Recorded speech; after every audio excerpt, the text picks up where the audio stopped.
Hello everyone. तो आज हम इस वीडियो में इस हफ्ते का करंट अफेयर देख लेते हैं। तो आइए हम शुरू करते हैं इस हफ्ते का करंट अफेयर। तो हमारा पहला क्वेश्चन है कि हाल ही में इजराइल ने हमास के खिलाफ जो जारी लड़ाई को क्या कोड का नाम दिया है। तो इजराइल ने इस लड़ाई के जो नाम दिया है वो है ऑपरेशन आयरन स्वॉर्ड। तो इजराइल ने हमास के खिलाफ अपने इस ऑपरेशन को एक खास नाम दिया है। इसे ऑपरेशन आयरन स्वॉर्ड नाम दिया गया है। ऑपरेशन आयरन स्वॉर्ड के जरिए इजराइल अब की बार हमास को ऐसा सबक सिखाने की कोशिश कर रहा है।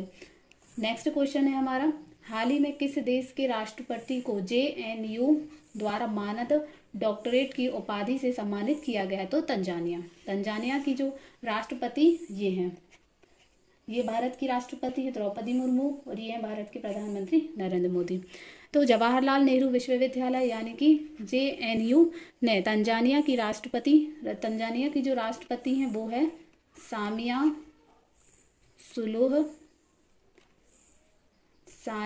सुलूह हसन। ये क्वेश्चन इंपॉर्टेंट है कि तंजानिया के भी राष्ट्रपति क्यों है, क्योंकि ये जो तंजानिया की जो राष्ट्रपति वो भी भारत दौरे पर आई थी। तो इनका नाम है सामिया सुलूह हसन। तो इनको अभी को डॉक्टरेट की मानद उपाधि से नवाजा गया है। इसी के साथ वह JNU द्वारा डॉक्टरेट की मानद उपाधि से सम्मानित की जाने वाली ये पहली महिला बन गई हैं। नेक्स्ट क्वेश्चन है हमारा कि हाल ही में किस भारतीय क्रिकेटर को ड्रेसिंग रूम में best fielder of the award से सम्मानित किया गया है। तो विराट कोहली को।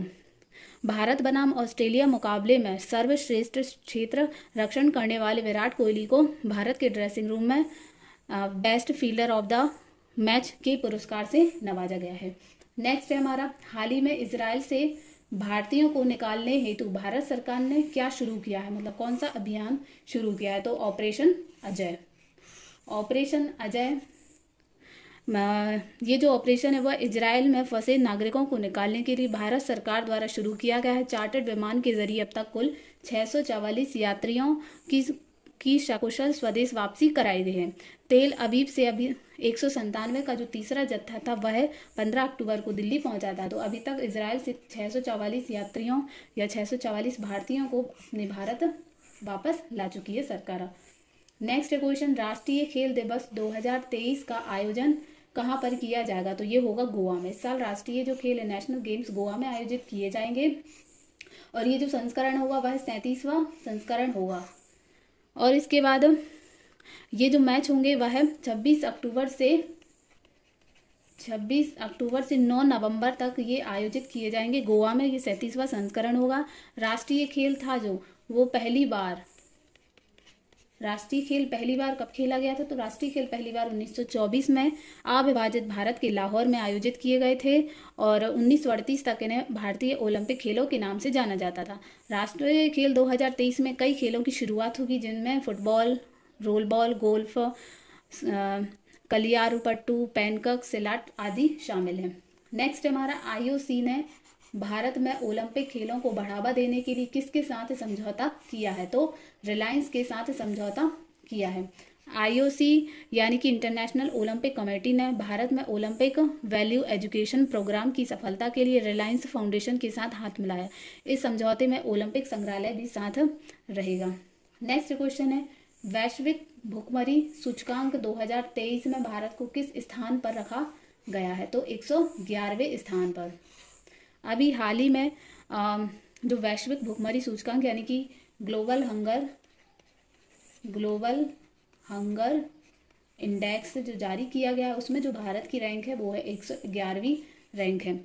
कुल 125 देशों में भारत की रैंक 111वीं है और यह भारत में भुखमरी के गंभीर स्तर को दर्शाता है। रिपोर्ट के अनुसार जो शीर्ष 4 रैंक वाली कंपनी है यानी जो शीर्ष 4 देश ऐसे हैं जो टॉप पर रैंक है, उनमें से एक है बेलारूस के बाद आ जाएगा बोस्निया के बाद हर्जेगोविना, ये देश है सारे। उसके बाद आ जाएगा चिली। ये जो 4 देश हैं ये शीर्ष रैंक वाले देश है यानी कि यहाँ भुखमरी का स्तर काफी निम्न है। और यहाँ यमन जो कम भुखमरी मतलब जहाँ ज्यादा है, यमन, मेडागास्कर, यमन, मेडागास्कर और मध्य अफ्रीकी गणराज्य सूचकांक में सबसे नीचे है और इसमें भारत की जो रैंक है वो है 111वीं। नेक्स्ट हमारा देश में किस जगह 15,500 फीट की ऊंचाई पर पहला मोबाइल टावर लगाया गया है? तो सियाचिन ग्लेशियर पर। समुद्र तल से लगभग 15,500 फीट से भी ज्यादा ऊंचाई पर मोबाइल टावर लगाया गया है। लद्दाख के सियाचिन में भारत संचार निगम लिमिटेड यानी कि BSNL ने बेस ट्रांसीवर स्टेशन को डिप्लॉय किया है। ऐसा करने वाला BSNL देश का पहला दूरसंचार ऑपरेटर बन गया है। सरकारी टेलीकॉम कंपनी ने यह जानकारी सोशल मीडिया प्लेटफॉर्म एक्स पर शेयर की। एक्स मतलब ट्विटर हो जाएगा। शेयर की। देश के बड़े बिजनेसमैन आनंद महिंद्रा ने सियाचिन में BSNL टावर लगने की घटना को चंद्रयान 3 के विक्रम लैंडर जितना अहम बताया है।